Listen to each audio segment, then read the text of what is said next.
Hey, welcome to the Follow Through. I'm Pastor Fred. We're back in the book of Colossians all week long. We're going to be in chapter 1, verse 22 and 23, actually 21 and 22 today. So grab your Bibles, let's get into it. Now, everybody's got a story. And quite often when you're trying to get to know somebody, you might ask them, well, what's your story?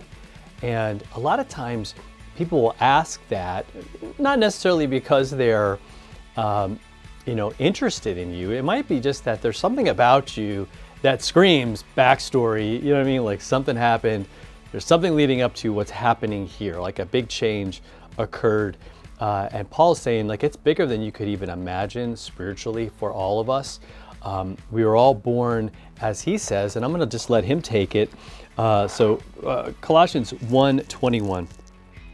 He says, and you who once were alienated and hostile in mind, doing evil deeds, he has, meaning Jesus has now reconciled in his body of flesh by his death, in order to present you holy and blameless and above reproach before him.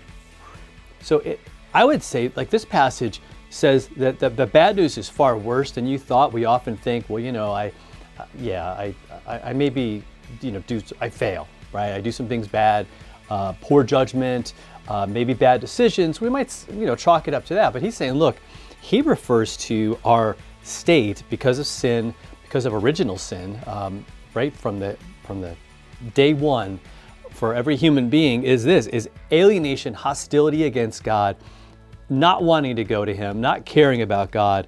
In fact, doing evil deeds. Now, again, we think of evil in terms of extremes, and it is there, and that is real, and that is accurate.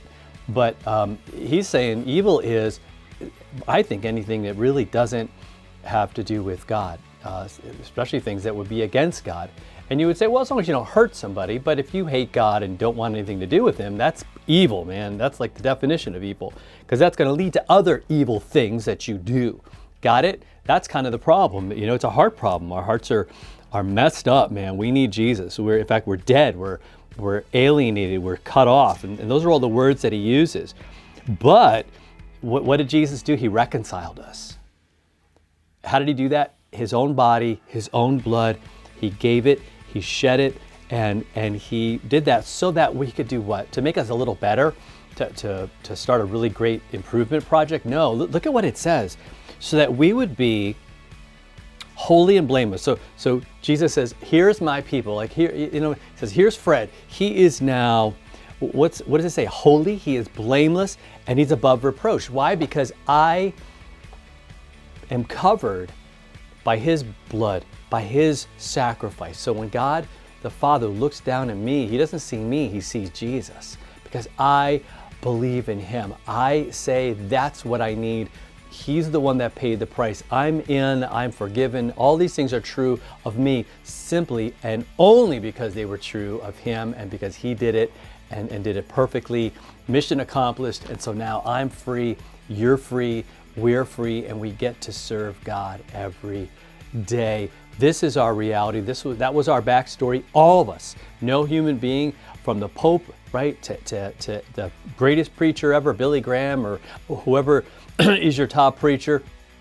All of us, you included, man, we need Jesus. We're dead without him. We're lost. We're blind without him, but he gives us life. He brings us back to life literally and restores us. And as this says, so that we can be presented before the Father like blameless and holy and above reproach. See, and that's what inspires us to live a certain way, because I get to avoid death.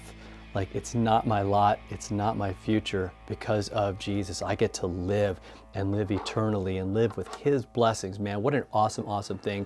So I'm praying that makes a difference for you. Hit that subscribe button, share this with somebody if it really kind of spoke to you today, or it was helpful in any way or encouraging. Please share it. Let somebody else hear this great message as well. All right, you have a great rest of your day. We'll talk to you next time for another follow through.